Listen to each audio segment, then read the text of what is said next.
Story Species Story Medicine, extra strength. Ready to take your medicine with Gina Virginia Casella? Species of medicine, open for the task. Extra strength is everything you'd ever ask. Many with the soil, many with the sea. Earth is a medicine for you and for me. Scrubbing out the tarnish, building up the trust. Honest little tales, rising from the rust. Truth is in the living, truth is in the skin.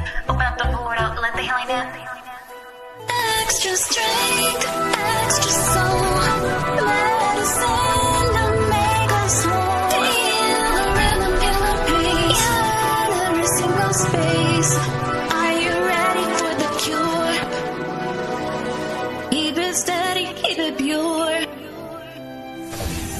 Extra strength.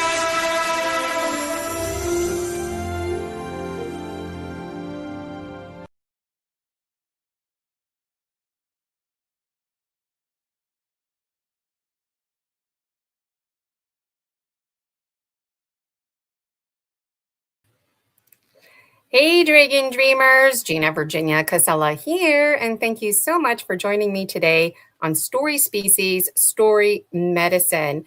Today I have with me first-time guest ever, Christy Campbell. Such a pleasure to have her on my show. I've got ample questions lined up for Christy. We'll see what direction the conversation goes in. I'll make sure to highlight her website. She's got all kinds of books lined up. I know a lot of you are familiar with who Christy is, but for those of you who are not, I would like to take the time to read over her biography. If you have any questions, plug them in the chat. We will get to them. And you know what's really cool? Christy's going on a vacation in a few days. So it's really special that we get to have this time with her before she takes off. So who is Christy? Christy Campbell, also known as CC33, is an author, artist, intuitive empath. She's also a mother and registered Karuna Reiki master. Through her books, artwork, and creative projects, she explores consciousness, spiritual growth, personal transformation, symbolic art, and science fiction inspired by storytelling. Christy's work blends original artwork with themes such as light, codes, star seeds, multidimensional exploration, psychic development, ancient wisdom, native ancestry, cosmic symbolism, and the power of self-discovery. Each book Christy creates is created to encourage readers to explore new ideas, think deeply, and develop their own understanding of the world around them. And I really love that part right there. Those of you who know me as a public educator, that was something I always strived for, was people to do their own thinking, their own critical thinking based on their own conclusions while considering the perspective of others. And that's something that really resonated with me when I was doing my little homework on Christy. So whether you're interested in spiritual awakening, consciousness, creativity, symbolism, imagination, Christy invites you to explore her growing collection. So you can find her on Amazon. I've also got her link there in the chat. There's so much to say about Christy. She also identifies as a secret space super soldier, somebody who survived. She's got all kinds of ET stories. If you needed to talk to somebody about this kind of stuff, I really recommend Christy. At some point, I will show you her website, but let's bring Christy to the stage. Here we are. Hi, Christy. How are you doing today? Hey, thank you so much. That was a great introduction, and I love the intro video. I'll have to get with you to see how I can do that too. And that was so pretty, using your own voice and all the butterflies and the horses. I just love that. I want to do something like that too. Oh, well, thank you so much. Well, I got to give the credit to Starseed Laura Ferguson, because she created that for me. So, yeah, talk to her. It was really special for that to come together. Yeah. So I've got tons of questions for you. We'll see what direction we go into. I don't know how much time Christy has, but we'll try and aim for an hour, 2 hours, somewhere in there. Yeah. I know you're planning for a vacation. So what's the 3-3 in CC33? I was curious about that. So, you know, in numerology, the A, B, C, D, so it's 1, 2, 3, 4 with the numbers. It matches up. Yeah. So C is 3. So my Right. initials, Christy Campbell. So I put 3. Oh, Yeah. okay. And Okay. because there's other Christy Campbells on YouTube and Amazon and all that, so I just in my artwork too. So I, you know, I don't want to put my whole signature on that artwork, so I just come up with CC33, and it could be CLC. My full initials is, and that would be 333 because L is also a 3. So yeah, but I didn't want to just do all that because it's too much to write. You know, CC33 is more catchy like that. So yeah, so That that's is where it comes cool. from. Yeah. I'm trying to work with the GVC, the Gina Virginia Casella, and you're right. There's tons of Christy Campbell's on Facebook. I had to There like is. do a number of them this morning trying to tag you on YouTube. Yeah, on YouTube too. There's even a man named Christy Campbell, and I Is was like, whoa, that's yeah. I know. I was like, wow, there's so many on YouTube. Yeah, so that's why I put that too. Yeah, um there's Maria in the chat. So thank you guys for yeah. being with us. And if Trying you to have any click on the name. questions, There then we just go. yeah, just put it in the chat for us too. We'll be happy to answer questions too.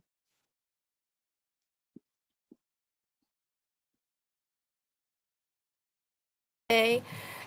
Before we dive into like secret space programs and Oh, that, let's just talk about you, the real person. So last year we met in mhm. Florida, had a short and sweet time together, went to the beach, hung out. What's a typical beach day kind of hangout day for you? What would that look like?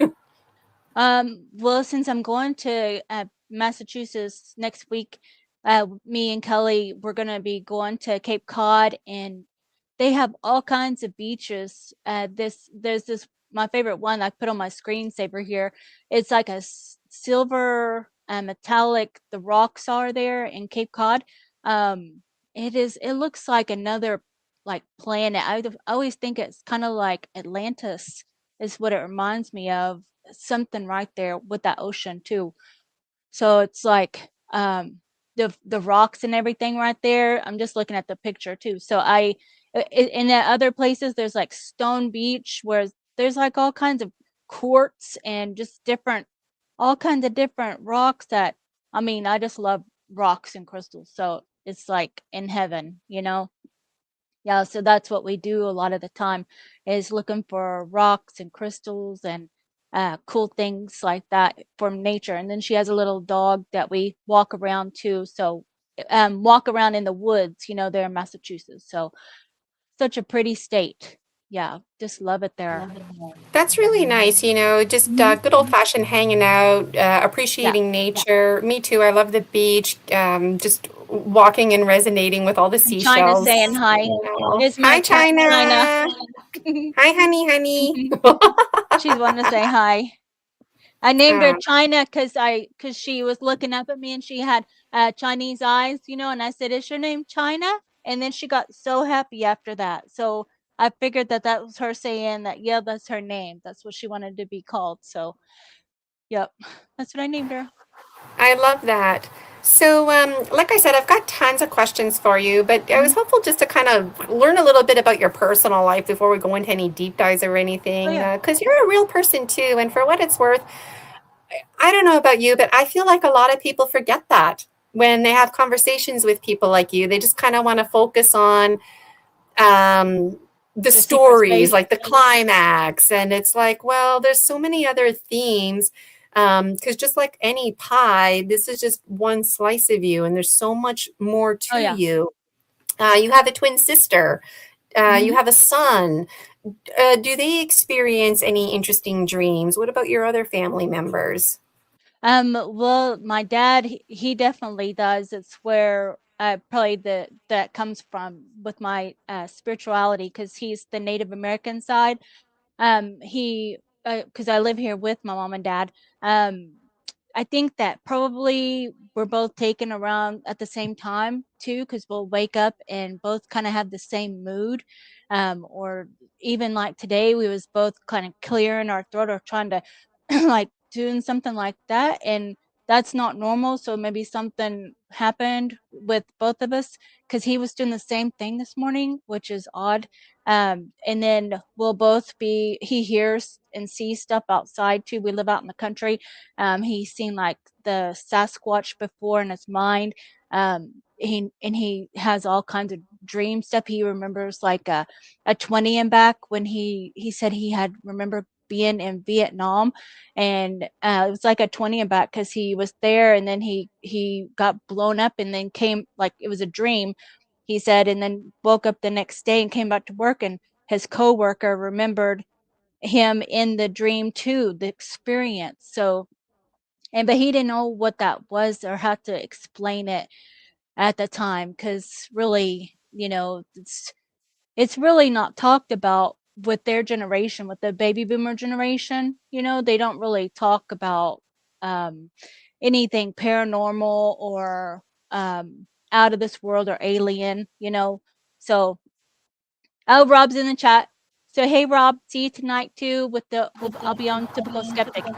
Yeah, there's a few people here in the chat there for you. I'm having a hard time catching up with the comments in there, but we do see you. Thank Hi, you all. Rob. And so do you feel like so you, your dad, and your sister, you're all kind of connected in this way? Is your mom kind of like the oddball, or is she just sort of like accepting and as situations unfold throughout your childhood and now in your adult days? Yeah, she doesn't, she's a Scorpio, so she kind of doesn't like to there's a lot before Scorpio kind of accept stuff. They don't just, if you just tell them something, then they like, oh, okay, but then it takes them a while to process. So my dad has always talked to her about his dreams and things that, it's mostly been dreams and stuff, but she doesn't, she just listens. And so with me though, I can explain it a little bit more, and now it kind of makes more sense to him, and so he kind of has opened up more with that. And then also she understands because I kind of explain it in a different way. So now there's two of us, and now she is like, wow, it is happening, or something's happening, because they're talking about it, and I don't have, she didn't remember her dreams, but that she's the German side, um, so I know that she has experiences, or has had, but she just chooses not to remember those things. So, and that's okay too. She just kind of listens to us, and so it's not any judgment or anything either. But my sister, she probably has experiences too, but she just doesn't talk about them as much because she's married, and has a child too. She's almost 21, the same age as my son too. So, but yeah, so it's just mostly I just talk to my parents about it. Yeah. That's really powerful and interesting. Growing up, did you tell people at school about your experiences, or did you stay quiet until your adult years? Yeah. And Tell us about in school, I didn't get my memories back until after my awakening happened in 2013. So all before that, it was I was just a quiet person, like a sensitive, empathic person growing up, and I just liked a lot of alone time too. Um, I really didn't do good at school because it was a lot to feel. I mean, everybody's energy and stuff, and I just couldn't wait till I got home to be by myself and play Barbies and just be in my room, listen to music. And I just liked a lot of alone time to um, kind of, it's just felt more comfortable when I was at home. And so, yeah, I didn't remember having any kind of experience, no alien stuff. It was all wiped from me. And yeah, what so about I like didn't, spiritual experiences when you were a child? Any of that stuff, or just it was like complete blank, nothing until no. boom, all of a sudden?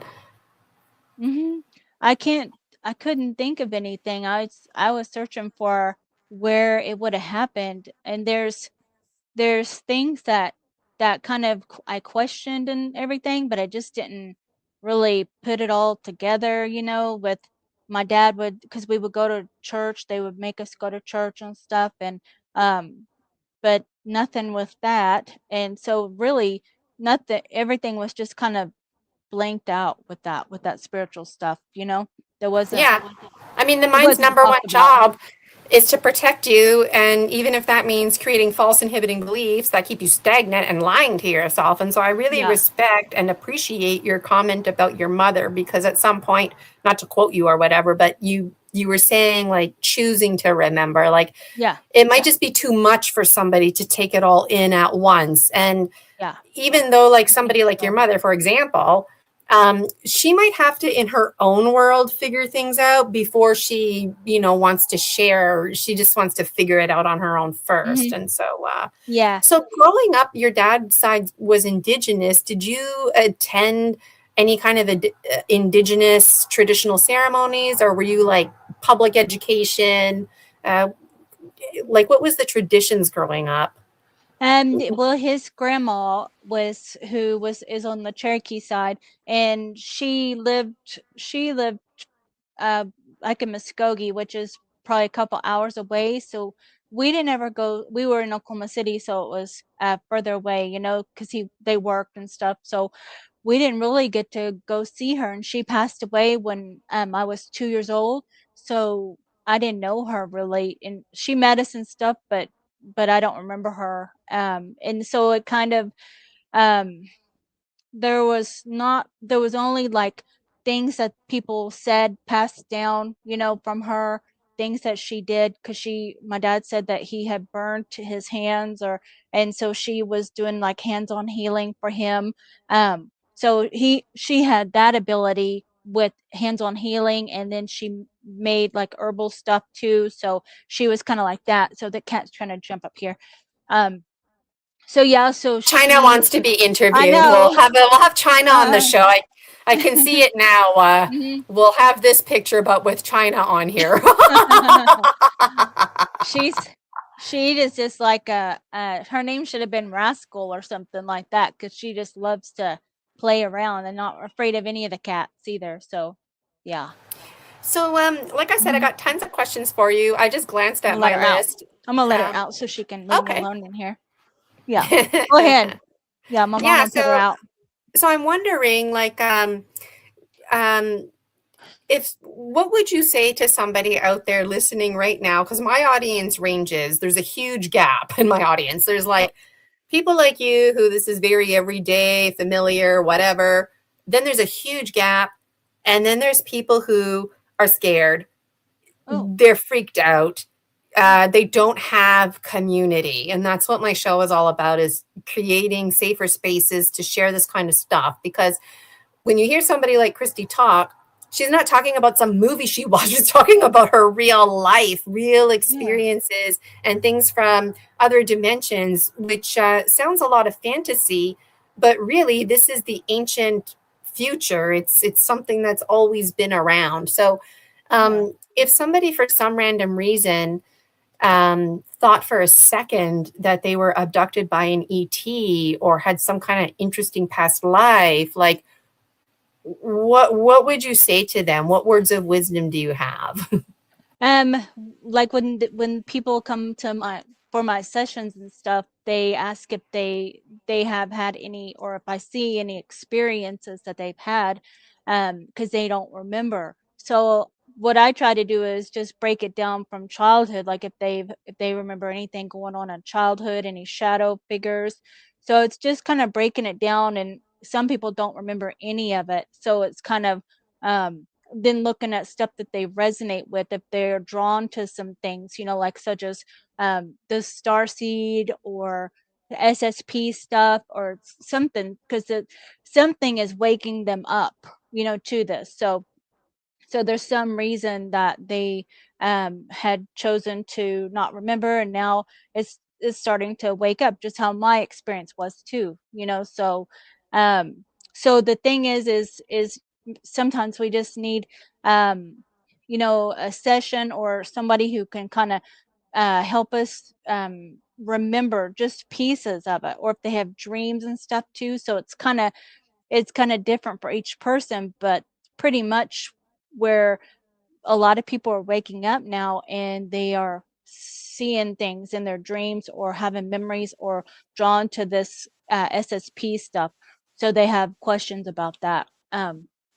So it's probably just talking with someone who is experienced, already talking about it, and kind of can help you with maybe some guidance that's not pushy or saying it's just this way, so going with what you resonate with. And it's not just one person, it's a variety of people too that you kind of gather your information from, and watching a few videos and then thinking, oh, that really doesn't resonate, so you just go on until you resonate with someone, and then you outgrow them. So it's a whole bunch of stuff when you're awakening. Yeah. That was a great answer because, Mhm. it's not enough just to say, oh, yeah, give me a call. We'll talk. So No. I appreciate you taking that extra time. There's a lot of people who watch my show that they're not comfortable even saying hi in the chat because they're not sure, like, if their employer might see them, and then that's going to cause problems or something like that. So this might be a good time to bring up your website, just to go over at glance. Christy offers all kinds of services. So when you're booking with Christy, you might not even know what the heck to book. So Yeah. you can just email her and tell her that, but the prices are pretty much the same, $75 here. So just, it's okay to say, Christy, I don't know if it's my lab or alien abduction. You'll figure it out with her, right? Right. And Yeah. even some of these pictures can be triggering. This lion one I just love because I'm Leo lion, right? Yeah. The other picture you Irma. sent me was it wouldn't fit right, and then I saw this and it worked. So Yeah. even like this Montauk chair, there's so much talk about it. And something that you do that's cool too is you do like some kind of scan, and then you put together a picture and this whole profile about people. Right. That's a little bit more money, but you get a lot of bang for your buck here. And Yeah. there's an example that you provide with Drago Reed. So if anybody out there's listening and you desire this, make sure you book with Christy. And she does conveniently at the end here somewhere let you know her summer vacation. So you can beat the crowd and start claiming now before there's a wait list. And then, of course, ample books. Like, I met Christy last year, and I don't even think you had one book published. I know. And then now you have like, what, 100 now? Like, there's 41. Tell us about that. How did it there's start? 41. And tell us everything. Yeah, so like I had that Luna one that I had made before the conference. It just had come out. So after I found a group home for my son because he's autistic, level 3. So he's 21, so I just call it college, and then so I have free time to do my own stuff as well, because I didn't have time to write books and do all that because I cared for him 24/7. So I was looking for that Luna book. But so I wrote Luna to help with here it is. I wrote this one to begin with because this is a little girl, and it can be a boy or girl, when you're in childhood and they're sensitive. So this was an example of how I was in school. And then it's given affirmations and help for standing in your power, setting boundaries, and it's okay to be me, and just being yourself, and being out in nature. And so it gives affirmations like that. So that's why I wrote this one, is to start with the helping the kids, since a lot of the kids and adults, they're real sensitive. So, and I'm a sensitive, empathic person. So yeah, I kind of wrote it just to help. I write all this because I feel like this is what I needed growing up, or needed to read, or some affirmations and stuff like that too. That tends to be how it works. Like your most ideal clients, or the people that you're going to help the most, are the people who are 500 steps behind you. That's what makes you the best teacher, because you know exactly what they need, right? Yeah. I remember seeing that book, Luna, and I really, really liked it because I just liked the nice, soft artwork that it has. Yeah. And also because I have a passion for teaching little ones. It was Right. public school, so we had to like tiptoe around spiritualism, but that's definitely a book that I would just conveniently put on the bookshelf so parents like don't complain or anything and children can find it. Yeah. Do you find that's a bit of a struggle actually? Because like me being a public school teacher, I might have to go back to the real world and do that. I'm not sure. But like I feel like your books need to be part of the public education lens because when I was a teacher, I was heavily involved with the union, and we were always advocating for inclusion, always highlighting Indigenous content in particular because it's so lacking, right? And social justice issues, LGBTQ2 plus spirited. But it's like, what about people like Christy? What about the psychic? We don't talk about that at all. And when it comes to students who are living with autism, you nailed it. Hypersensitive. Even students who are not autistic, just people who are empathetic. Here in Ontario in kindergarten, they've got 30 kids in one kindergarten classroom. I'm in strong opposition to that. Like how would little 5-year-old Christy function in a classroom like that, right? Yeah. And me You too. just I stay was very quiet. disconnected. Yeah, I you just just stay stay quiet. quiet. I don't do anything, and I hated to be called upon too to stand up and talk in front of the whole class. It gave me so much anxiety. I could like almost a panic attack to have to even do that. So that's really I don't even think teachers should do that to kids. They shouldn't make them stand up and talk unless they really want to, you know. So a lot of stuff, if it's a small group, then those kids, they will thrive more too, but they like the public education, they don't have enough teachers to even do that, you know. And even like in the special needs classes, my son was in public school with the special needs, and there was like there was two pairs and then a teacher, and then the whole class was like probably 20 special needs kids. And you know, there's no way that they can help because my son required one-on-one, you know. It's So not public education, right? mm-mm, Yeah. I know. Oh, that's like a yeah, whole separate conversation, right? But clearly, we could easily slip into timelessness about public education. But yeah, that's the power of this story medicine because maybe somebody out there listening is like, yeah, actually, that's something I'm getting goosebumps. Somebody out there listening is going to start getting proactive. Okay, cool. yeah. Hi, Anchor Haven. I see you there in the chat. Hey, Question from Maria. Christy, do you have a book for children with curiosity for these kinds of conversations? like with the alien stuff, I do have like the with Jacob and his alien friends. I wrote that as well. So this is like um this is about a boy, and then he sees his alien friends outside. They come into his window and they take him up on like they call him out. They come to his window in his room, and they're his friends, you know. So and then he goes on their ship, and they've known him since he was little. They've been taking him and playing with them and doing like that sacred geometry and healing work, showing him how to do those things. So that's one. This is one book that I've written on that it's okay. Like they're all positive with the alien. I don't I make really like any of how the them negative. pictures are on the left side and then the text is on the right side because that Mhm. makes it nice, like a nice reading pattern. So Yeah. is it discussed in there permission or parental consent? Like, what about like when children are having scary dreams? Halloween, the movies come out. Even right now, there's like Halloween stuff at the store. Yeah. This here, like, do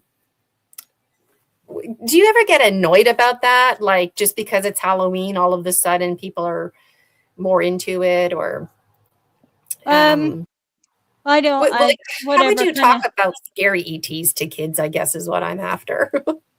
of just kind of curiosity of what their dream was, how they felt. It's just you just kind of ask questions and let them tell you, you know, let them kind of tell you what their experience is, and then probably um just offer maybe like more protection for them or comfort, making them feel safe so they're not alone. So that would be the thing, because whether it's real or not, then I think that they want to feel protected and understood or heard, not alone. So that's what I would suggest doing for the kids. Yeah, definitely with that. Everything you say resonates with me, Mm-hmm. especially with children, because, for children, everything is a big deal. Yeah. So when they come to you with something that is a huge deal and you just brush it off, Yes. well, what's going to happen when they grow Yeah. up? They're not going to talk to you, Right. right? Right. Right. You've Because got I didn't another have book. that. I didn't have No, that. I you didn't had didn't. it, like it wasn't talked about. If I had a dream or anything like that, it wasn't even well, I didn't even tell about it because there wasn't any place to even talk about that stuff. So yeah, it was just go play outside, or that's just, whatever. It was brushed off for sure growing up. Does Jacob in the book have the ability to contact the ETs at any time, or is it like the ETs come to him and that's the routine? Yeah, he also writes in his journal, and I think they just appear. So he thinks about them, and then they appear. So that's how they're contacted, because he's thinking about them. So he's writing in his journal there, and then they appear. So it's a telepathic communication, and then so yeah, that's how. So it's like that's how usually anything is, where you are speaking with someone telepathically, and then they appear. Yeah. I So think it's a yeah. cute picture. Reminds me of, I call them the dog monkey folk. They don't understand like social cues, so they'll like stand outside your window and watch you. They don't understand that that's freaky. Yeah, that's scary. Like the So I people, like in this picture, it's like yeah, welcoming. like You people have don't. another book about families. A number of years ago, I don't know, maybe like 7 years ago, I was watching Gaia and I heard about Randy Kramer. And he was sharing his super soldier experience. And basically, he has ET hybrid Yeah. children. And you have a book about that. Tell us Mm-hmm. about that. Because Yeah. again, So we yeah. need books about This- like gay families going to the apple farm. We also need books Oh about yeah. these kind of families going to the apple farm too, right? Yeah, it's just writing about your own experiences and what you feel comfortable with sharing in that way, So like I know that I'll be writing some books on autism too, but this is kind of autism stuff in a way, because they're sensitive and seeing things. So this is one. This is Jacob. I mean, this is the human alien hybrid program, where she is taken, and then they have mixed genetics, so they have a hybrid child together, the gray. And then this is an aspect, I would say, an aspect of me. I just make it to be an aspect of me so it's relatable, because it's my own story in a way, but I make it to where anybody can read about it, and it can be theirs as well. It can be male or female too, it doesn't have to be just a female, where she's going on to the craft. He comes in, gets her, and then she goes, and then they agree to share their DNA, and they create a hybrid child together. And then so she's taken up on the ship to visit the hybrid child, and then she's also up there and playing with the other hybrid children. So it's like acceptable. It's like no big deal, no big deal to do this, not negative or anything. So It's yeah. very natural, very normal, Yeah. and She hugs ultimately them. love. Yeah. Exactly, love. Yeah. Just accepting everybody for how they are, doesn't matter what they look like, you know. It's kind of like the way that the person is. It's I'm not afraid of any of the ET beings. And people say, do you think that grays are all negative? But it's not that way, because not all of a race is all negative. It's if you just look at things from a neutral perspective, and then just kind of see how the frequency is, or how they how you resonate with them, or how they make you feel, then you just kind of go, okay, well, they, I don't resonate with them, so I just won't talk with them, so, with How do friends you and not stuff too. talk to them? What do you do when that comes up? Like, Yeah.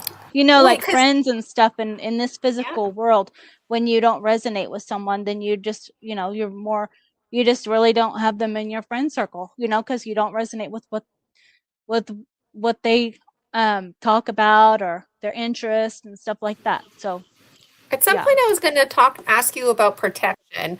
Sometimes we all feel like we could use a little bit of protection.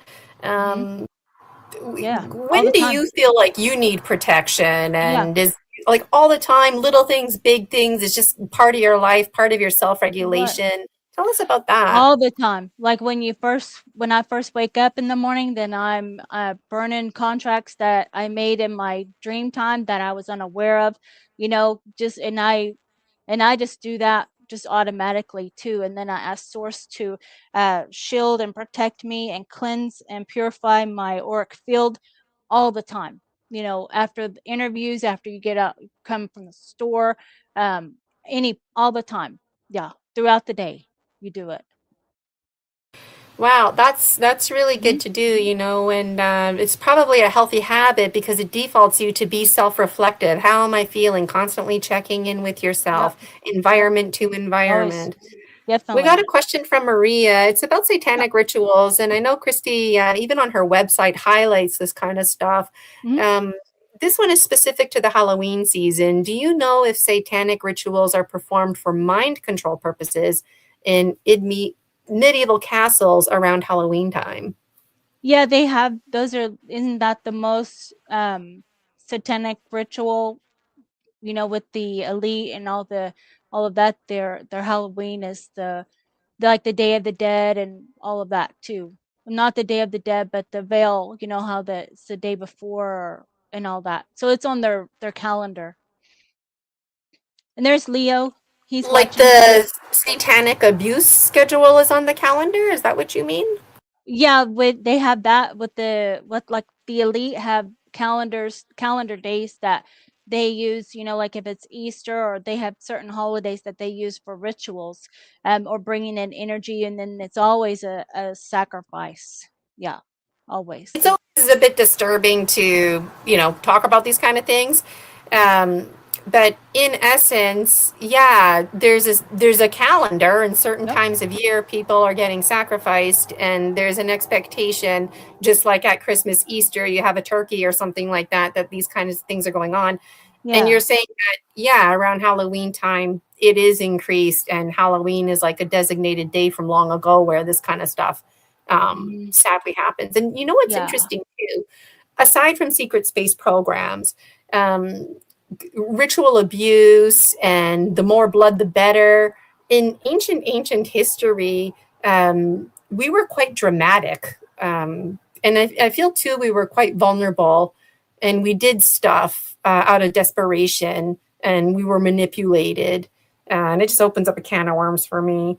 But okay, so I got tons of questions for you. Mhm. So when you're connecting with spirit or your higher self or secret space program folk that might know you, do your spidey senses just kind of tingle and you have an awareness? Do you hear voices in your head? Uh, do you just like feel like you need to go on Facebook and then boom, there's the person you need to speak to? Tell us about that. Um, Like with the reading, or with what kind of I guess, like um in general, like when do you know your psychic abilities are like if you're shopping at the grocery store, um, do your spidey senses just go off and you hear a voice in your head and you receive a random message? Or does it happen mm, just when you're meditating? Uh, how does spirit it's communicate with you? Sorry to sound so Um, scattered. no, I'm a seer. And then it's like with the Reiki and stuff, that just enhanced my ability for seeing. So I can do a Reiki scan, but I can see um things in your auric field over like if it is like with this secret space, it won't say like secret space, but it shows me images. So it communicates with me in images is how I see things. But I don't leave it open at the store, or Even on Facebook, I don't open up myself until it's like time for a session. Or if I already know the person and they're, drawing things or doing the light language stuff, and then they ask me a question, then I kind of give my input on that too, but I don't open up all the way, so just during sessions is when I open up. Do you ever get information overloaded? Like it's just too much information No. coming in?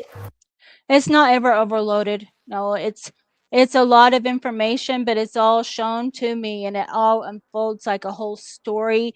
So it just it's never too much. It's like how I see it is like, how we watch the crime shows, how they give an investigation to the story and stuff. So it's like a mystery, unsolving a mystery or something in that way. So I just love doing that and hearing and seeing, because I find a lot of stuff too, tuning into their own experiences when we're doing a session, and even the energy Reiki scan too, because I can find so much information, because I'll have 4 to 5 days just to be searching, and I'm constantly like scanning or just talking to your higher self and asking higher self to help me find information that you need to know at the time, or to help with the healing, or whatever it is. And like with Anchor Haven, there then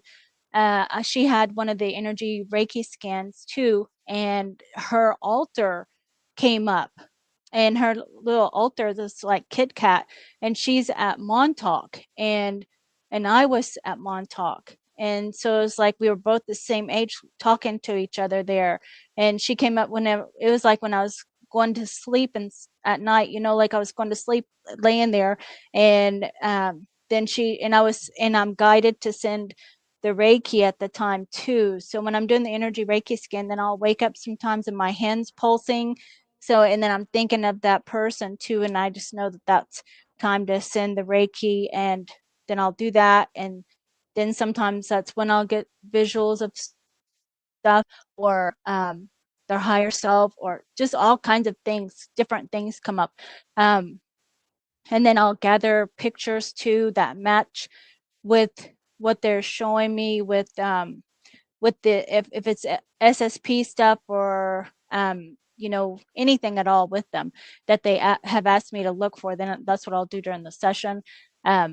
So it's all kinds of information that I get from those energy Reiki scans. It's so much stuff. It's like pictures and pages of information that I find for you, and it is it kind of is overwhelming. You can ask Anchor Haven there, because she is like, oh my gosh, this is going to take so long to go through all of this information that you found for me, but it's very helpful, because it's going over layers of other lifetimes and ritual stuff, or it all kind of helps with the healing process and completing yourself more, maybe pieces of yourself that you've been looking for too. So it's all kinds of stuff. It's not. Julia's a huge fan. Lots of comments from Julia in the chat, definitely Thank you. promoting Thank you so Christy. much. I don't know if you were with us, Julia, but we did take the time to highlight Christy's webpage. So it was only $75, and then I think it was $175 for the scan. Mm-hmm. I haven't done it with Christy yet, but I can see myself getting obsessed and wanting to know like everything, like Yeah. And it's this not is something really that no anything one that can you really can't teach have. you. Right. You have to like teach yourself and trust and build it. Yeah. Sorry, I interrupted you. Yeah. Go ahead. Yeah. And I find more as I do more sessions too, then I'm finding that a lot of people are ready to connect with, maybe have been disconnected, or are kind of trying to get their connection back to source. So it's like we entered this matrix, and then all these false realities on top of us. So it's like we're kind of coming out of that healing, moving all of these layers of trauma and this illusion of things. And so then we're able to connect back to source and get our connection back, and then we can see our true being. And it's like a massive light force, and that's what they're stealing and hijacking us for in this matrix, so that's what powers them, and probably powers this whole matrix is our light force, so in our connection to source. Are So you yeah, talking that's about energy vampires? anything at all that steals your energy. It could be through the rituals, through coming even here to this lifetime, going into the dark to expose it. It could be anything at all that steals your energy, that you give your power away, so yeah. Wow, because I think about my shamanic training, and everybody's like, I'm not half as psychic as Christy, but it would be really cool. Because when I do the shamanic training, we do the illumination, we clear the affinities. Myself personally, I can't see it, but it would be Oh, really cool to see it. Somebody like yourself could see like the colors probably swirling in little cone shapes and rods and whatnot that you would understand. And I think that's really, really yeah. cool. And Um, that is their sessions are kind of like a shamanic journey, because I'll journey in a way to look and see where, um, like last night I did a session, and she's still being targeted, and then so we are trying to find how to make it stop, because it's continuous, it's not stopping, and so I've had other sessions with her before, so and it's been since childhood though that this has been going on with her, so it's not anything that can just be um one time session and then it's done, so it comes in layers of stuff, and then you clear that out, and then some things more comes in, more layers open up like that, so it's like in layers of stuff. So I had seen that she was a 15-year-old girl, and then I asked her if like at 15 was something going on, because I see you as like this is an altar that's attacking you, so it's like you attacking yourself at 15 years old. And so I asked her if she was like dressed in like a goth or kind of rebellious and stuff, and she confirmed that that's how she was at 15. So that it kind of confirms it. So what I see, I'll tell them, and then they can confirm it, or usually it's just confirmation, and then we can figure out what we need to do with that 15-year-old self. And so I sat with it, and I kind of was just asking or waiting for the 15-year-old, because she was just sitting there. This is an altar in her mind that come up, and so yeah, she was just sitting there, and she had been terribly abused this her whole life, and so she was rebellious, she wasn't listening, and then I was like, well, what would be something that would make you happy?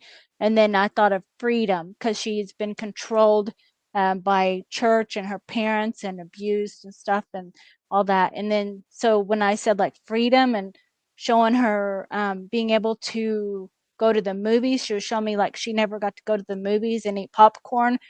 So then I thought, okay, so why don't you celebrate you by taking you and then this altar of you to the movies and eating popcorn, and celebrating her and letting her have freedom, like once a week or something like that, to do something like that. And then so she was happy, and because she was attacking her all the time, because she's just bored. um so then she felt happier, like it felt like it smoothed out, like it integrated, that altar integrated. And then I seen her at 3, and then she was in the closet at 3 and hiding from her dad, because he abused her, terrible abuse. And so it's a little bit, you just have to kind of sit with the 3-year-old, because she wasn't coming out of the closet. She was in the back behind the clothes hiding, because her dad, and I said, did your dad spank you with this belt all the time? And was it like your brother and mother too? Like, and she's confirmed it. Um, and then so I just waited for the little girl to tell me kind of what she wanted, and she wasn't talking or anything.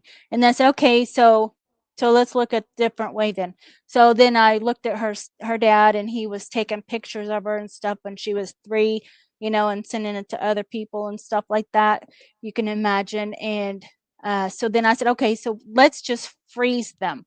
We're just gonna freeze your dad, your mother, and your brother in that 3-year-old, from that vision there when you were 3, and send them to source. Just get rid of them, send them to source, so they're out of that picture. And now it's just you at 3. And then she came out of the closet and looked, and looking for them, waiting on them to be there. And she saw that they wasn't there anymore, so she got out of the closet. And then she was so happy. She was getting ready. She got dressed. She was so mature for a 3-year-old. She could pour her own cereal and milk. She was just showing me all the stuff. It was like Home Alone, when the everybody leaves and then he's by himself. So she was so happy, and then getting ready, brushing her hair, and she didn't ever get to eat ice cream and sweets and stuff. So I was like, did you want to go get some ice cream or go to the movies and eat popcorn? And then she was happy. She was getting ready to go with the 15-year-old and her, to the movies. So I integrated 2 of her alters in that one session last night. So yeah, That's so an stuff like that incredible happens. story. Yeah. Incredible. And even with the altar, the Yeah. the communication and the patience with a child, and Right. developmentally like a 3-year-old, very, very different. Wow. Reminds Yeah. me of my training, rapid transformational therapy, hypnotherapy, where we regress people. I personally don't get visions like you do, and I rely on the client. Sometimes my knowing will chime in. And then we merge them and we do dialogue. So that's really cool. So do Yeah. you do hypnotherapy too, or this is just all like, no way? No, Wow, it's it's really just vision. powerful. Yeah, I just see it all. I'm looking over this way. That this is where I don't look. When I look at you, then it's like I come back to present. But then I'm looking over here, and then the whole reality is opening up for me. So Yeah, that's what I'm kind of. duality is a theme that is so in my face. Like, not looking is looking, looking is not looking. So that's you right now. Not looking is looking. Yeah, I get it. yeah, So, and I can just what see it about in my moon mind. cycles?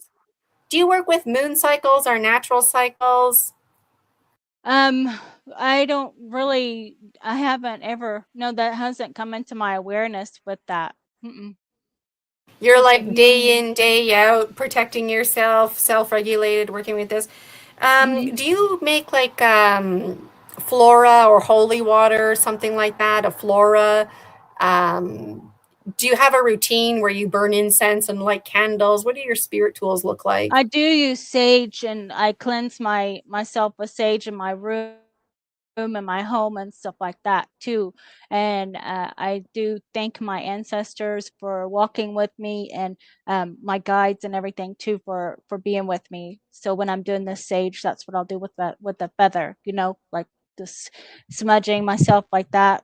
It's usually before and after sessions, or in the morning if I've had um you know, wake up kind of feeling drugged or something like that too, then I'll burn up contracts first, and um, any contracts that was made in with with if I signed something I didn't know what I was signing, and so I'm burning up all contracts that were made in astral. And so I that's what love you really want that. to do. You just I really want to love burn it. contracts. Burn them, rip Yeah. them, stomp on them. And The Akashic records are not a permanent record. Like, I yeah. get really passionate about that. So that Hmm. came from you. So thanks for saying that. Yeah, and I just send it to source. I gather up all the ashes from it like it's like a contract, and I just visualize that and then burning it up, and then I just gather up all the ashes and send it to source. So it's like let source deal with whatever needs to be done, and then after it's been processed and everything, then it's going to be returned to me for its in wholeness, things that were me that need to be returned back to me after they've been healed. Contracts was on one of my many questions that I had for you. Contracts, the life between lives. So we kind of touched on it. So yeah, you can change your life. It's not set in stone. Don't let anybody convince you in ET whatever. We're vulnerable. We can easily be manipulated. But I mean, the smallest person really can make a difference. The ball really is in your court. You don't need any contracts. No. We don't. No contract. What does Julia mean, Anchor Haven? Christy is, did you mean Hecate? Yeah, Hecate? the Greek Tell goddess. us about that. Yeah, in the Project Ibis, then this is where I've always kind of connected or felt connected mostly to her because she's a dark goddess, but she also is protector of children. And then she has the dogs, you know how she has the 2 dogs or just 1 dog. So in the Project Ibis though, then I have in my abilities, because I'm Cherokee Wolf Clan, so it's like an innate wolf spirit animal, but also being inside of me, I've seen, like when I'm jogging, that this wolf aspect of me jumps out and just kind of runs in front of me or protector. So, and it looks like this. It looks like the black wolf here. So in the Project Ibis though, this is with Michael Aquino, and one of the it's not SSP, it's just a kind of like a my lab or something in that way. You know, it's underground, and it's where they're taking the children that have connections to the Egyptian gods and goddesses. So I'm not sure if mine is something connected with Anubis along the line. I don't know if Hecate is anything connected there or not, but I just go with what I see, you know, with there. And so George Bush Sr. is my handler, owner there too at that Project Ibis. He would come in there, and he's also a wolf. He could shapeshift, and so he was getting me to try to shapeshift into the wolf. And I just didn't know how. It's like learning how to swim at first when I was first there. And so he kept trying and trying to make me shapeshift into the wolf. So he came over here in part of the room and stuff. And then he got real, like took up the whole, like massive size, you know, like probably four stories high as a wolf. And then he was throwing stuff. And then that made me shapeshift, because it was like overpowering or something that scared or something that needed to be triggered. And then I did. And then so he was taking me out in the yard and everything for training on how to be invisible and fighting and stuff. And so he was training this wolf, but it was more of a killer kind of wolf for the program. It was more of a psionic wolf. And also Aleister Crowley was there doing like injections and stuff of George Bush Sr.'s DNA. So that's what kind of made me have those abilities too. But I have my innate wolf, but they brought out they inverted it and, you know, we used their own DNA to enhance it in other ways too. But I asked, like, what is this wolf connected with? And then I heard Hecate, you know. So it's not the Egyptian gods or goddesses, of Greek. So but I just went with it, because I just go with what I see, and I don't try to say, well, everybody else is saying it's this, so in trying to make it fit, you know, you don't do that. You don't try to make it fit with everybody else's stuff. You just say what you see, you know, and that's where the power is. You have to tell it. That's when you recognize authenticity.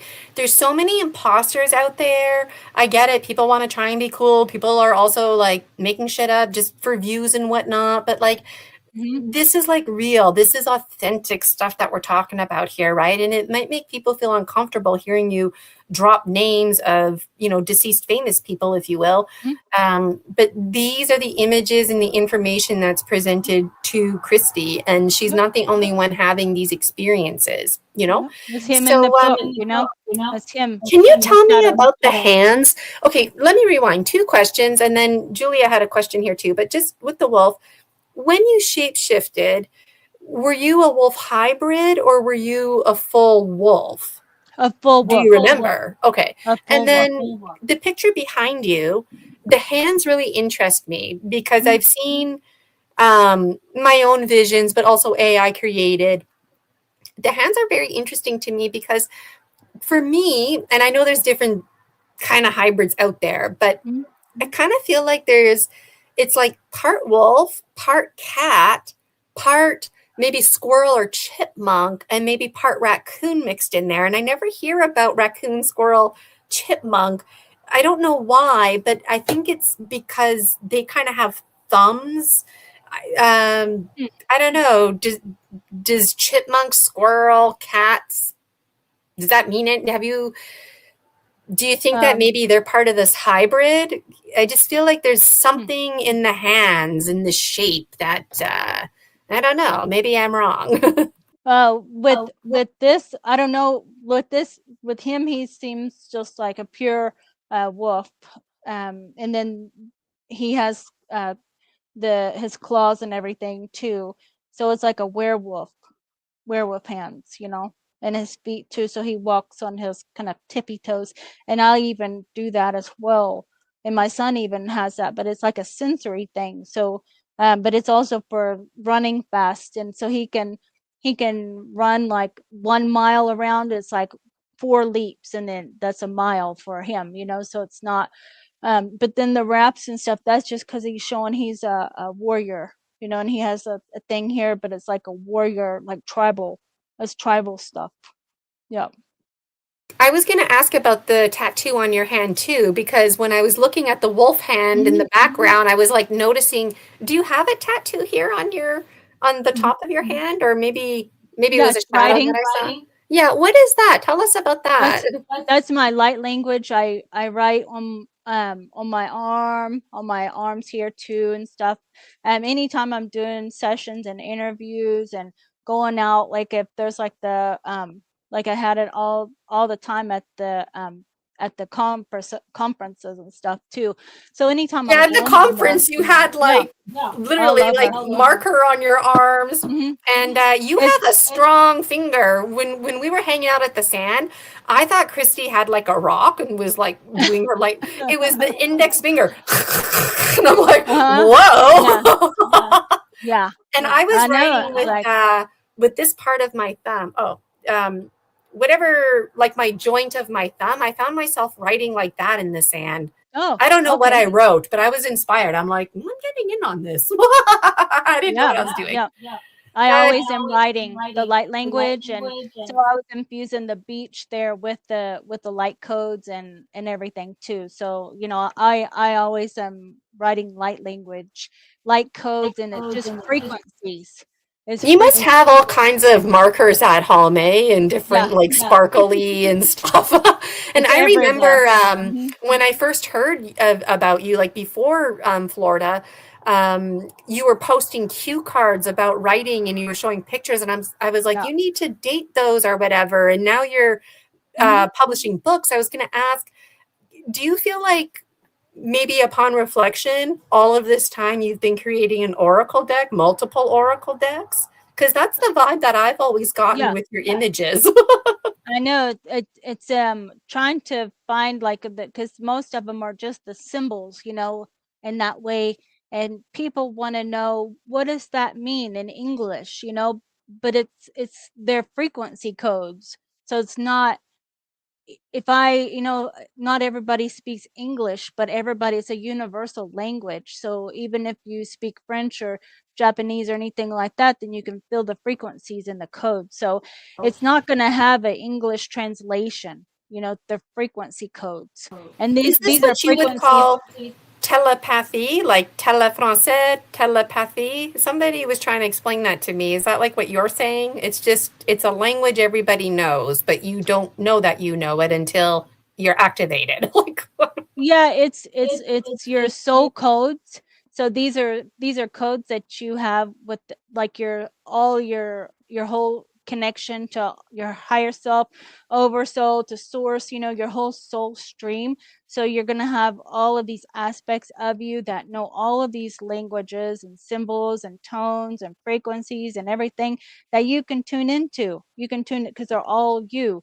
So these are all codes from my soul stream, for assistance in that time, whatever it is, so. and do those move? Like when you're drawing it, is it kind of like, do you feel like you're drawing a picture that's moving around and this is like, are those 3D and we're seeing the 2D version or um Yeah, when I plug them into the AI, to make like my drawings and stuff, when I plug them in to make them more of a 3D, then they shift into something instead of just a drawing, how look like a wolf drawing, then it turns into something real, so you can actually see it. And so the codes come in layers too, so they do move around, like inner move, like in that way, how they would move, and with the frequency flowing and stuff too.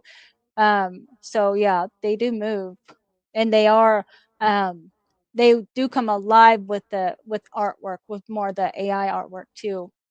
and so do you spontaneously, like, do you have your markers off to the side and you just Mhm. grab whatever, or Nope, do you strategically, you're like, I'm looking for green because I nope. need green. You Oh just, no. whatever color, Yeah, that's what's intended. whatever's right there, I can make it with whatever pen you give me, with whatever pen you give me in that moment, and then just do it, so it's like, so it just comes out with whatever the frequency is too, because like with you, you have a lot of Arcturian frequency with you, like a Arcturian is what I'm writing right now, so it's going to be like more faster codes like this.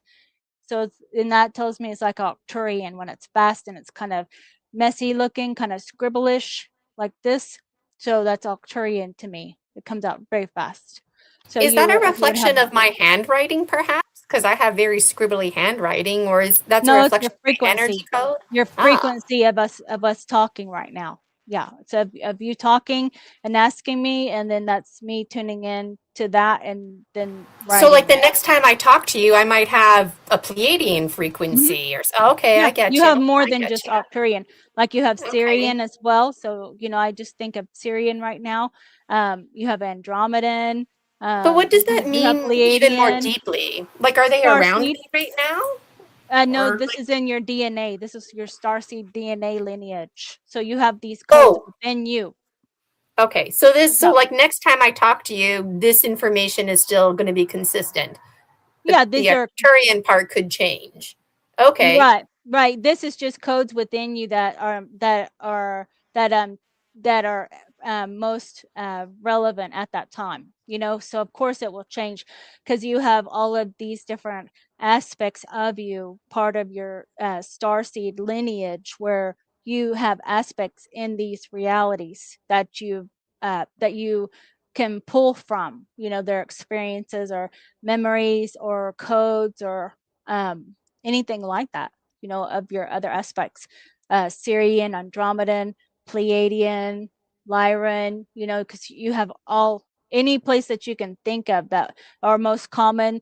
Then, but there's other ones like the Cygnus. So I'm slowly learning more places too, and more about the other star seeds, so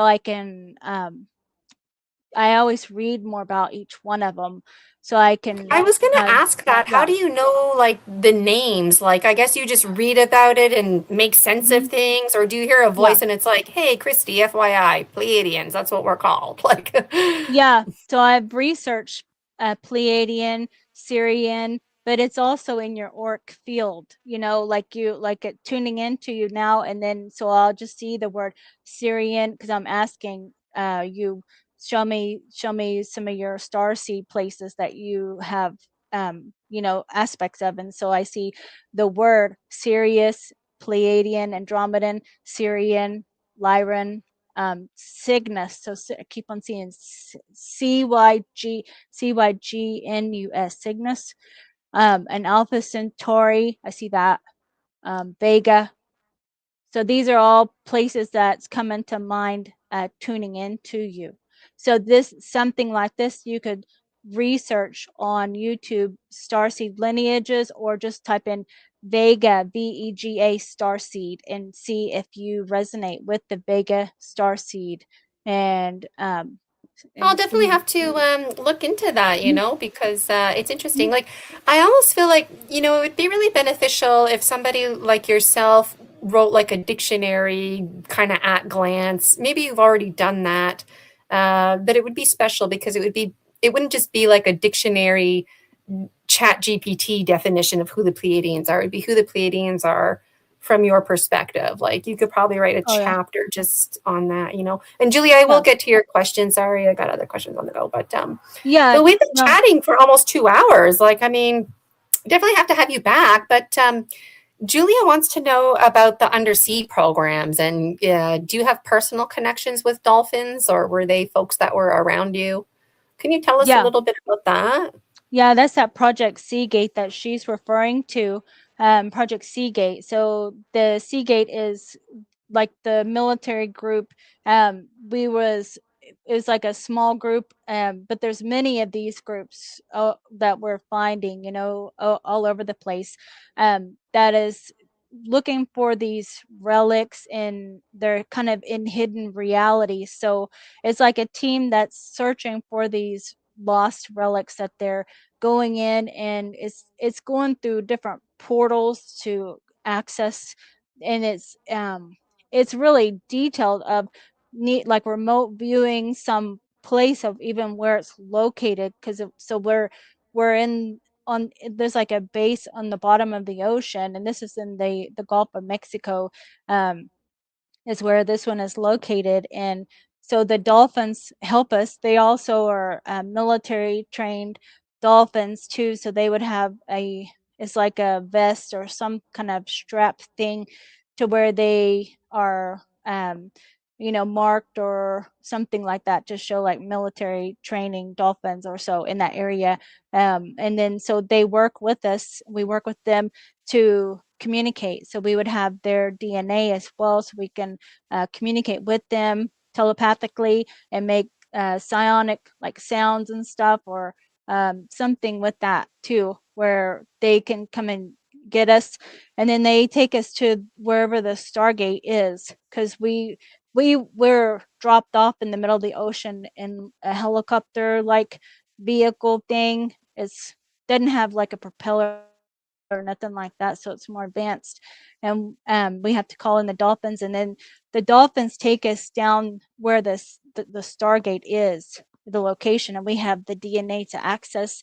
It opens up, and then we are going into another reality where it can come out in Egypt, and it's just a different time stream, so it's like we're in the water, and just because it opens up into another realm, the water's not going to fall into that reality, nothing like that. It just stays here, and it's just walking through another dimension. And then so we're in Egypt, and then we have a certain amount of time that we have to get in and out. It'll only hold open, say like 3 minutes or something like that, and then so we already know where we need to go. We've already mapped it out, and we go in and find the relic, and then come back, and then the dolphin's waiting for us, and then we found the relic. So that's really cool, because you use the remote viewing skills to pre-plan everything. So then once you're live in action, you know exactly where to go, get in, get out. Because if that portal closes, I think you're screwed. You're like, do you have to wait until like planet Earth rotates and an entire year goes by? Or are you just stuck until who knows when? Like, are there answers to that? Yeah, it would be really that would be pretty scary, because it closes and now you're stuck in that realm. So you're gonna have to figure out maybe how to contact someone who can access that, because you don't have that. It's not the same DNA that will open this up, this way up. You have access to the other end there that opened it, so it's holding it open. But coming in that way, then it's not the same frequency. It's different. It doesn't So you match need up. a key to get in and a different key to get out. Yeah, that's why it's held open. It's held Oh. open, and just because it's held open, the water's not coming through like some people visualize. I'm saying that because I guess some people think that, like, if it's in the ocean, then the water's not going to be flooding that place. It just stays kind of like that Stargate movie, how the thing just stays open, and then so it just stays open there, and then but if it closes, then it's like you're here, but the time thing is here. And so I don't even know, you're gonna have it'll be really difficult to find your way back, to here, because the frequency is not the same at all, and so I laugh I don't because it's know. awkward. Like, there's nothing funny about this, because you hear stories, myth, legends from long ago where folks went off with, typically men went off with goddesses, and they had abundance and glory. And then when they came back, they couldn't come back. And Oh. I feel like it's probably because this exact kind of stuff, whether it was intentional or not, to go there. Yeah. I made a little note. When you say Stargate, do you mean a porthole? But the Stargate is basically a man-made porthole, to clarify. Right. Like the portal you can open up, in the middle of the room or wherever they portal in and out like a doorway. But the Stargate, I feel, is like a bigger mission place. It's like a time. It feels like it's like a larger time stream or something like that. That's what it feels like. I don't know if we could. I know we could hold open that in the portal too. So it is a lot. It is similar, but there is something that is a little bit different with the Stargate. Maybe it's for larger groups or something, but you can hold up in a portal, and so it might be the same. So I'm not sure exactly with that. Oh, yeah. I appreciate your humility. Do you ever Yeah. find yourself getting into Facebook fights with people like, this means this, stop saying that, or like, No, I don't do that. I don't interact like in that way with them, because you're lowering your frequency, because that's what they're trying to do, is take your frequency. So I don't. And a lot of people are NPCs. They're the non-player characters in our reality, and they just go along with their own day-to-day life, and nothing changes for them. But there's some that are on that their mission is just online, and it's going to be like entering stuff into ours just to try to throw us off or lower our frequency. So if you don't interact with them with that frequency, then they just go on. But as soon as you say, wait, no, that's not true, and get all bent out of shape over nothing really, I mean, you're defending yourself. Just block them, that's just block them. That's all you got to do, and then they're removed, so don't engage with that frequency, because then it almost like they can stop there, and then they like now they're directed toward you, and they can read all your stuff, like information or things like that too, with the NPCs. So I don't interact with them. Yeah. good for you.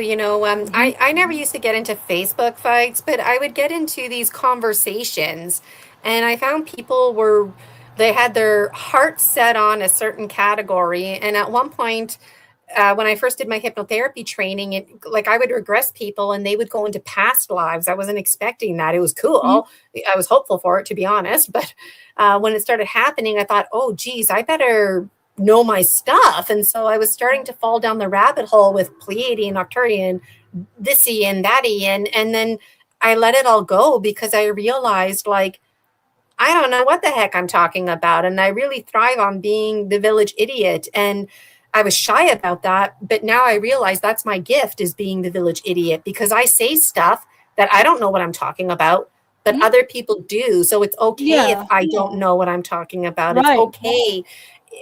You know, like if I'm talking to somebody and I'm like, that kind of sounds like Pleiadian, and they're like, well, I feel like it's more reptilian. Well, hey, all the power to you. Think whatever you want. But in some communities, no, this and that, and you're wrong. And there's like what, you know, there's a lot more than 5 to 7 different ET species and races, right? So I mean, with people who are just set in their ways, then they're not going to change, you know, how they believe stuff. That's their own beliefs, and we're not here to change anybody's beliefs and make them think anyway. But they shouldn't be doing that to everybody else, but some reason they feel like they need to be the right person. So maybe it's best just to not even interact with them at all, because they're always going to be that way, where they, if you notice that they always are kind of in different comments, you'll see that that's how they comment to everybody. It's not just you. So you can choose to interact with them if you want to, but it's all a choice of what you want to have as your own experience in participating with them or not. Because, I mean, it's your choice. And to fight and argue with them, you're just kind of lowering your frequency fighting. You know, it doesn't even matter. You know, if I want to say the sky is purple and you want to say the sky is pink, you know, then that's your own perspective and how you perceive your reality of what you think and feel and believe. So that's your own truth. So that should be, I it should be okay with that. You know, if you want to believe that, then okay, you know, but I see it as this way. And then you should say, okay, well, we see it differently, but we can still talk and be friends though, you know. So it should be something like that, because we all are different. We all have different experiences. So there's not one way of looking at something. There's many ways, many experiences, many realities that we've all experienced and learned and grown from. And we can help each other too by just being kind of open and patient and respectful too. And also having boundaries for yourself.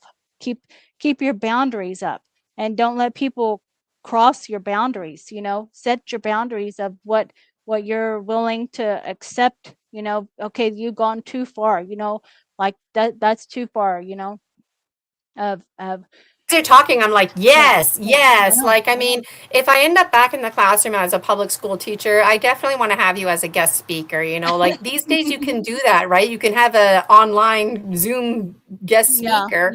We just have to tiptoe around things so people don't complain about me and whatnot.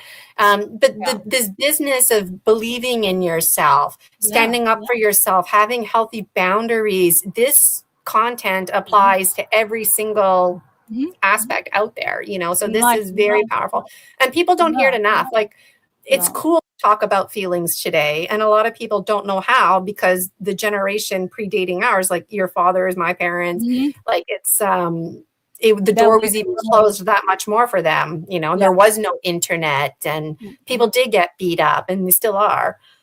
Speaking of altars and assets, my understanding is an asset is like if somebody experimented on me, and basically I became their property, that would be an asset. Just like if I bought a car, that's an asset. It belongs to me. So huge ethical issues and assets, you know. And then an altar is like a different part of me. Like a different aspect of me. Like in your mind, all these altars are created through sexual trauma or extreme trauma, where a young child can't deal with it, so they leave they leave their body, or their mind just blanks out, you know. And so within that, then a new altar will come forward that's ready to be programmed for the job, or whatever it's going to be. If it's assassin work or agent or remote viewer, whatever it is going to be for, then that's how they create the altars. When you say a new altar, do you mean like it's something within me that spontaneously arises when I need it to? Or is it one of those situations where I think it's called a walk-in, where like a different spirit would come into my body? So it's still the biological one known as Gina, but I would be like different now. Like, is that what you mean? So this is how I describe altars in your mind. So the circle in the middle is you as the front altar, and then all of these others around, they're all going to be altars that are created in your mind. Each one of them is a different room, and they all have a lock passcode, to get into the room. Only a handler has the access, or whoever's given the access to that altar.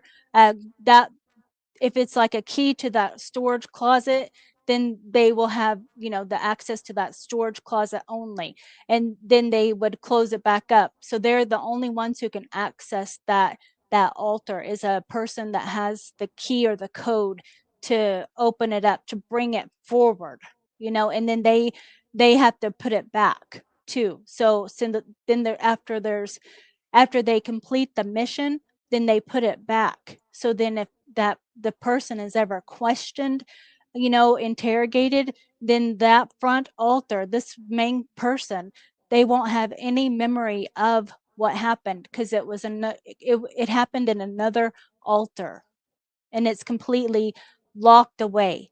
So many of our altars, they just are probably empty rooms in a way, because only a handler or someone who has access to the altar can pull it forward. Yeah. So this is within your mind. And this is done through sexual trauma before the age of, say, 5 years old.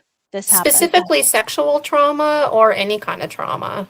It's extreme trauma where a child cannot process or comprehend what is going on, so they will leave, it's like they leave their body and float to the ceiling, and now that the vessel is just like a blank like there's nothing going on in the mind now. It's like disassociation, and so it's going to be and sometimes if they don't program it, then there will be altars that come forward, that's going to be like a protective altar, so sometimes people will have that switch too of like later on in in their years and stuff, then they'll have a altar that's like a protection altar, where they're like the tough guy, always taking charge when, say, you're being feeling like outnumbered or scared or something, then that altar will sometimes come forward to take control, or even child altars when this trauma began, like at age 3 or 5 or so. So you'll find that many people who have had this sexual trauma, then they still have this young child altar that hasn't fully integrated or healed, that they're still there within their mind. And so it's like a fragment of them still. And so they will stay there until they've been integrated or healed or heard or understood, or it's kind of like you have to address them and comfort them, and show them love and compassion and things that they didn't get at that age, so yeah. Wow, reminds me of soul retrieval process and imprints. And when you were talking, I was thinking, like, again, the mind's number one job is to protect you, even if it means creating false inhibiting beliefs. And a lot of people who are overweight, they do not have an issue with weight. They feel scared. And so when these blueprints happen, the child mind says, that's it, I'm going to be big because big people can beat other people up and I can have power. That they never meant, I want to be overweight. Like these altars, they mean well, but then it gets confusing because the subconscious mind doesn't even understand time, Yeah. right? A So lot of people will be overweight because, they eat for comfort, but, because they didn't maybe get that at that age, so maybe it might be an altar that's influencing that behavior, but also, like the altar with being overweight too, they have this belief that, if they are overweight and unattractive, that they'll be left alone, like no one's gonna mess with me if I look like this, If I look like this, then I'll be left alone. But that's not the case, they're still messed with. Yeah, they still get messed with. breaks my heart when you talk like Mm, that because it just my mind floods with images of children that I know throughout the years of my teaching career. That's exactly what they do. They yeah. don't feel safe. They put on the tough act, Mhm. or they completely shut down, and it just wow, wow, wow, wow. Yeah, so There maybe was it's like an attachment to there's some sort of a attachment to that altar, and it's like a belief attachment or, even like a maybe even, they people have demon attachments because there's so many different, things that go on. If they're abused in childhood and stuff, then demons are attached to those altars. So sometimes it's needing to look at that altar. So if these things are still coming up for you, then, like the altar that's like the lady that I helped last night, that 15, she had these attachments still. So it's just looking at them and kind of, it's just spending some time with them, and you probably need some help because it is hard to find, your own authors sometimes for yourself. It is like I know I need help with by others to see some of the stuff for me too, because sometimes we can't see those things for ourselves. But once you can see it, then you can deal with it. So it's like many. It's not so simple.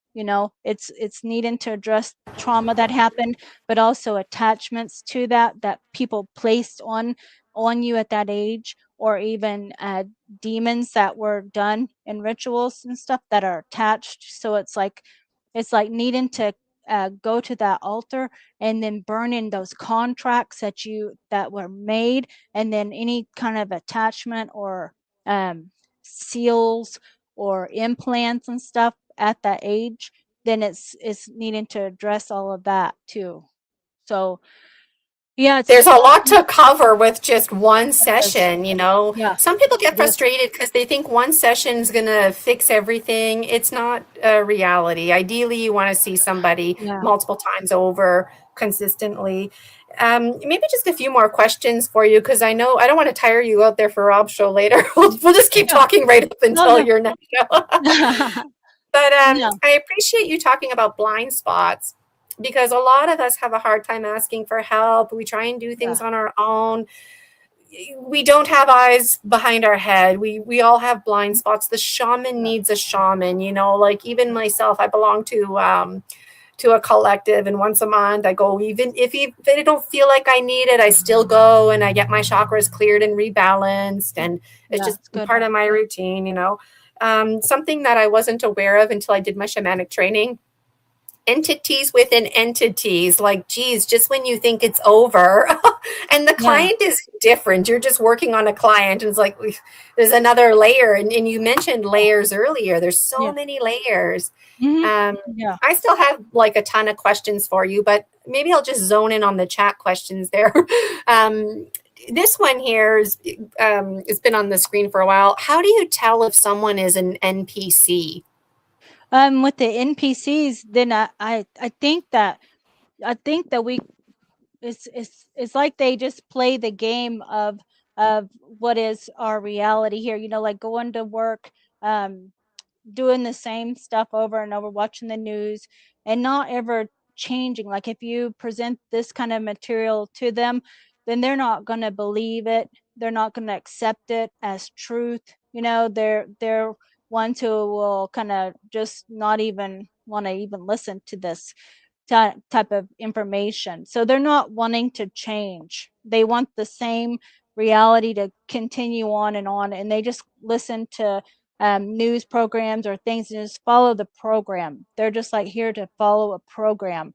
And then some will be as agents and interacting online, trying to throw people off as well with even just comments of stuff, and they just insert a whole bunch of comments everywhere, and just like fishing to see who takes the bait, so it's something like that. So maybe their job is the starseed community, or say, and then so their job is maybe to lower their frequency or throw them off, or make them maybe even try to stop doing their mission, whatever their mission is, throw them off completely so they feel low, and they stop doing their work, and they don't even feel like helping people no more, because they've lowered their frequency. So some of them are easy to throw off.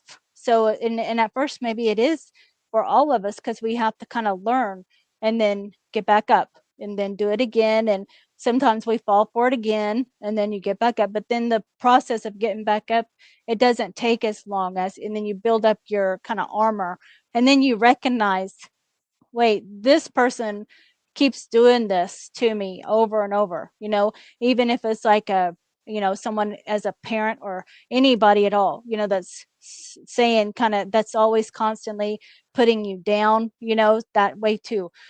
So it's standing in your power. So then you're not going to put up with their behavior anymore, and they can say as much as they want, but you just aren't going to absorb it anymore. It just bounces right back off, it bounces off of you, and you don't absorb it, and you just go on, and then they'll just leave you alone eventually, because you're no fun if you don't play back. Don't respond to the invitation. That's the thing. Right. That's been coming up in my own like tarot oracle kind of check-in, is don't respond to the invitation, because people are looking for a fight basically, right?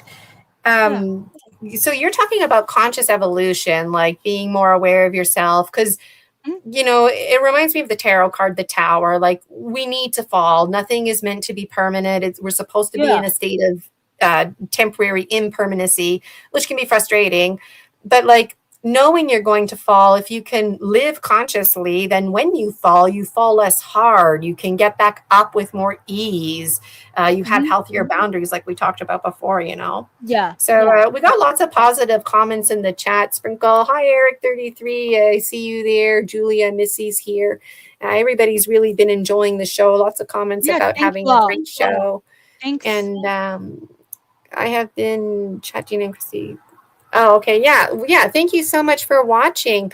I was born on the 16th, which is the number 16 in the Tower card. Cool. That's a cool connection. So the tarot card is number 16, and you were born on the 16th. Coming that's from like Sprinkle a 7. A 7 in numerology, Cool. Wow. So I have a final question for you, and you may or may not be able to answer it, but I was wondering, my mission. So my mission is, it's called Project 30, Isis Unity Consciousness, still figuring it out. But all I know is that it has to do with me and story medicine and my gemstone readings, hosting conferences, bringing people together. But honestly, I feel like I don't know, like any direction or insight, or because I'm also simultaneously applying for teaching jobs. And so it's frustrating, because if I have to apply for teaching jobs, it takes away, and I actually fell behind on my workload behind the scenes, getting resumes together and whatnot, like creating the thumbnail. I did that this morning. Usually I do that on the Sunday, Monday. It's like really scrambling. What are your thoughts? I think it's like, because if you, it's also listening or honoring what makes you feel happy inside. So if you are thinking, okay, I feel excited about doing this teaching job now, then it works out, because you're listening, and it's like it's matching with that, like the energy and everything. But if it doesn't match, it's not going to work out. There's always going to be it doesn't fit like this, like that. It's just going to always not work out.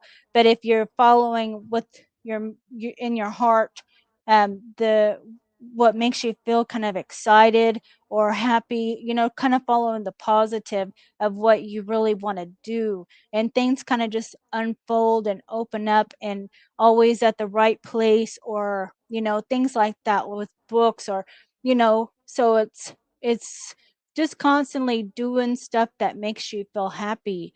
So with books or conferences or doing sessions, so just always focusing on what makes you feel happy, and that's your path. So if teaching and that doesn't make you feel happy, then don't do that. Don't go that way, because it's not, it takes away from what makes you happy. And it, you know, whatever makes you happy, and it can be anything for any, you know, any person, whatever makes you the most happiest. So it's always checking in with yourself, and kind of moving slowly too, instinctively too, and also going with the flow of stuff, like flowing, letting things flow, and not controlling that this has to be this way only, you know, and I have to do it by this time or else, you know, because that's a lot of restriction, and it's no fun at all. So it's like needing to be free to flow with things, and things work out, you know, things just work out that way. Yep. Okay, thank you for reinforcing that, because to be honest, like I was all frustrated and whatever. But then this morning when I was like, okay, I'm back on track, you know, I'm Hmm. creating my thumbnail here for the show, and it Hmm. did, it flowed, you know. So Yeah. Yeah, it just attention came. universe, you heard Christy reinforce that. Like Yeah, it's just what, yeah, it is. It's just kind of, it's kind of moving slower pace, you know, because like working a 9 to 5, that's like, it's like a you know, like on, I thought of like a train on a railroad, like going over all doing the same thing and never getting off the track ever. You know, you're just kind of going with where the tracks are and not going anywhere else, you know. So that doesn't work for us at all. You know, that becomes really frustrating and annoying and everything. Just ugh, I don't feel like doing that no more. You know, it's like some cringe, you know, thinking of doing it that way because it's too controlled. So being free to, you know, go outside in nature, have conferences, being able to just go with your own flow of stuff. Then things, we don't have to be rich, you know. We just have to be kind of happy with ourselves and healing ourselves, and it's just about us, really, what makes us the most happiest. And that's going to be, you know, what is healing for our own selves. So that's kind of what we're here to do, is healing all these layers of trauma that we've experienced throughout all these realities, and then maybe helping family or friends where we can. So it's just kind of helping others too in that way, with our own gifts that we just want to share, that we feel passionate about too. Yeah. this is why story medicine is so important. A lot of people, they're like, stories are medicine. They don't Mhm. understand that, like, Yeah. this is True. the medicine. It's one of the True. best prescriptions out there. And I love how Yeah. the word script is in the word prescription. Like, it works out that way, you know? Um, so you offer sessions, but do you think you'll offer tutoring and teach people how to do this kind of stuff, or even like maybe offer a random Zoom meeting, how to publish a book, how to navigate those waters? Yeah, I just kind of go with what I'm excited about at the time though. You know, I have ideas of stuff, and then I don't plan it all out for the whole year, because I don't like to be like in a, like it has to be this way. I like to just go with the flow of things and in the moment. And if that feels exciting at that time, and you know, and then I can change my mind at any time too. I'm not locked in to do it this way. So I kind of just wait for the moment in that way. That kind of feels better for me. So That's maybe. how my conferences are right now. Like I set some precedents. I got a little template that I'm working with, but I'm open to changing it. Every conference has been a little bit different so far. So Yeah. I appreciate that. I don't Mhm. know who Sherry Divband is, but tell Sherry Divband to connect with me, and Christy too. Sherry Div Band. Do you know who that is? Yeah, she Free thinking teaches like teacher. the children and stuff too. Oh, Um, okay, okay. I don't know. I'm like so bad with names, but then my memory recall too is just like, mhm. which I used to be hard on myself about, but now I get it. It's the more I let go of categories, the more my mind opens. Oh Kind of yeah. like what you were just saying. I start closing my mind and trying to have too much control. Oh I also yeah. don't like to admit this, but it's part of story medicine. So 2 years ago, I became homeless. I didn't have to spend a night on the street, but that's what basically my health took a hit. And then I ended up living at my parents' house. So even though I've overcome all this stuff, like I still in the back of my mind scarce, responsible decision making, better hand out resumes, but it's like, I don't want to do that. I want to do this. I want to Yeah, make okay. and women in Indonesia, ages 20 to 30, thank you so much. Women in Indonesia, ages 20 to 30, they watch all my flora videos, all my spirit. Oh, It's the shittiest videos wow. ever. It's like me in the backyard picking No. basil, mixing it with vodka. Sometimes I forget to hit pause, unpause. So it's just a really crappy video. But women in Indonesia, ages 20 to 30, they're digging my videos. Yeah. It's funny. I mean, what if it changes Somebody's their tuning life, in. you know? What if it changes what if you change their whole life? Yeah, look at it that way. Let's field trip to Indonesia. Okay, so maybe I'll just, with me, it's easy to slip into timelessness. And something I Mhm. do is I find myself exhausting my guests. So I just want to Oh. be mindful of the time. Oh, But yeah. it's Yeah, been almost 2 hours, yeah, but setting a time. Mhm. Stevie's saying, most spectacular thought seeing y'all is all your kind-hearted dreams fulfilled.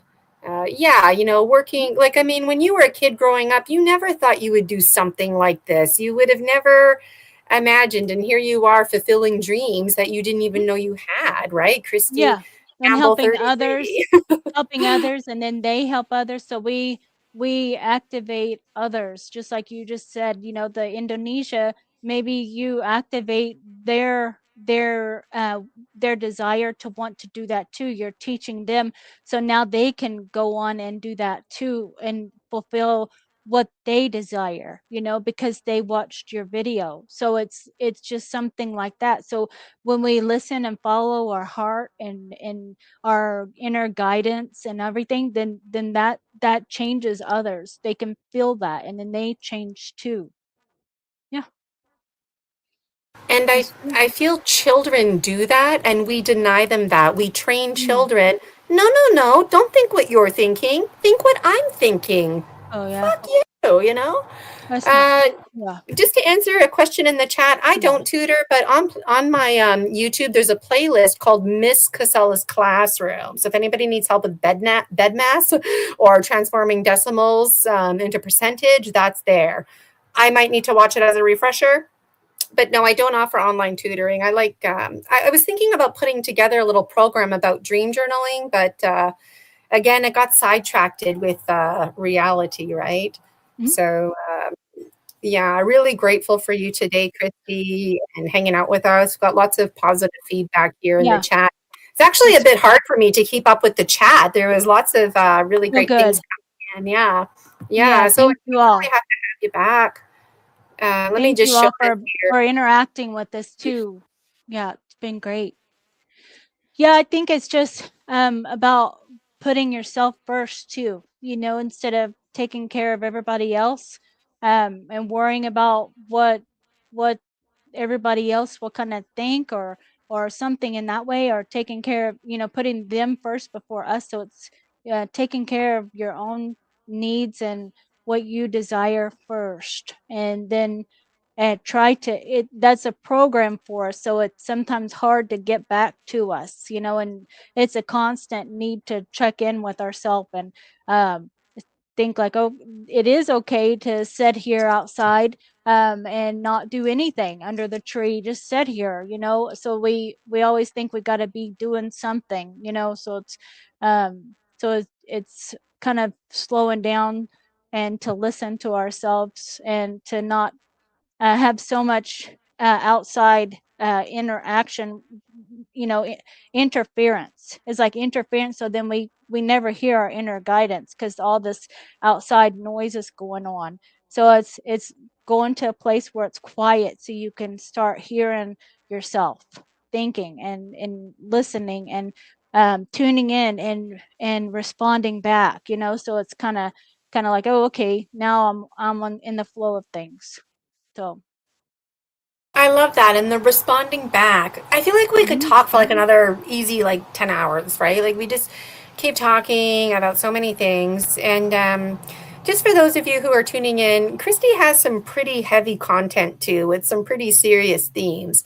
And so we can get into that on another day. Yeah, another but time. don't hesitate to reach out to Christy about that kind of stuff, because she's been through it herself. She's a really great person to connect with it, very open.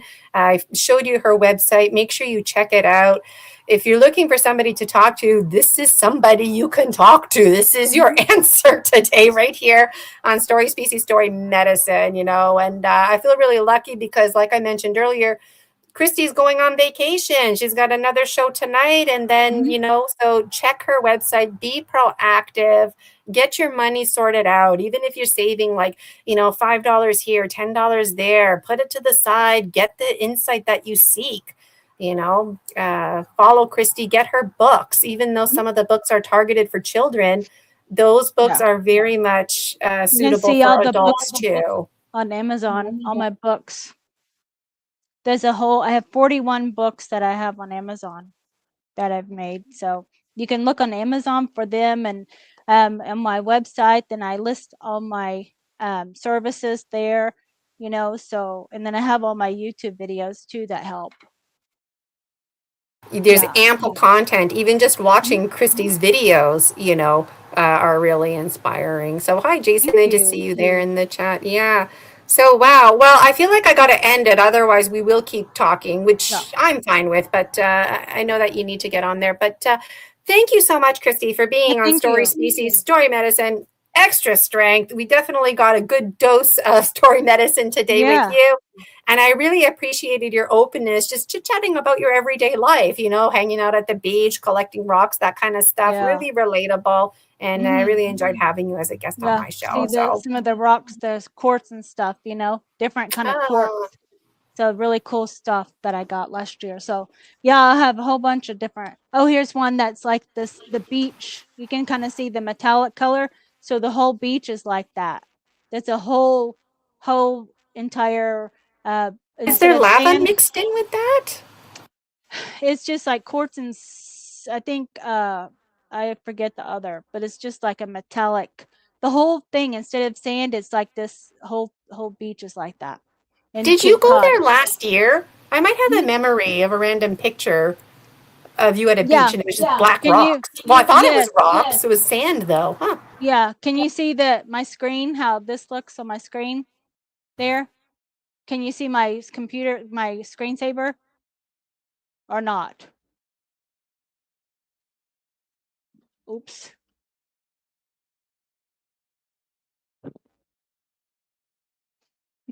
Yeah, you're the bronze beauty in that picture. You're nice and tanned. Yeah. Did you see? I cut off so I couldn't hear you, but definitely that's the beach, you know. So yeah, nice. Ah, wow. Well, let me remove you from the stage a final time. Thank you so much, Christy, for your time. I really appreciate it. Have a wonderful vacation. Take lots of pictures. Post them on Facebook. Make sure you give Christy some loving. Like, subscribe to her YouTube, buy her books. Buy my books too, okay, everybody? Yes. Every now and then I have to remind people I buy books too. Yes. Yeah. But okay, thanks so much, Christy. I appreciate you. All right, everybody. Today you got a really strong dose of Story Species, Story Medicine, Extra Strength. And for what it's worth, how many of you out there listening today, you were thinking things like, wait a minute, I think I know what that girl's talking about. What did she say? I think I'm having dreams like that too. This business of altars. Some of you might even have interesting dreams, or maybe even right here, right now, live in this moment. Get that pen, get that paper, start journaling, write down your thoughts, even if they don't make sense, you know.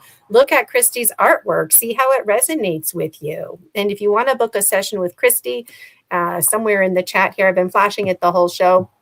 She's got all kinds of interesting services. And if she doesn't offer something that you're interested in, well, you just email her and ask her and talk about it. She's really open. And I wouldn't be surprised if Christy was publishing more books by Christmas, a few oracle decks. Just it's very interesting. And if anybody out there would like to be a guest on Story Species, Story Medicine, Extra Strength, please reach out to me. I would absolutely adore to have you on my show. And just in case you're wondering, I did ask Christy to be a dragon presenter at my conference, but it's not going to work out with her schedule. So just before people start emailing me, ask Christy to be a dragon speaker. I already did, but I'll ask her again come December. I'll ask her again come March. And really looking forward to that. All right, Dragon Dreamers, thank you so much for joining me today. Gina Virginia Casella, wishing you all a wonderful day. Sweet dreams. I'm going to dream about all of us having pizza at the beach. Sounds like a fantastic time. All right, take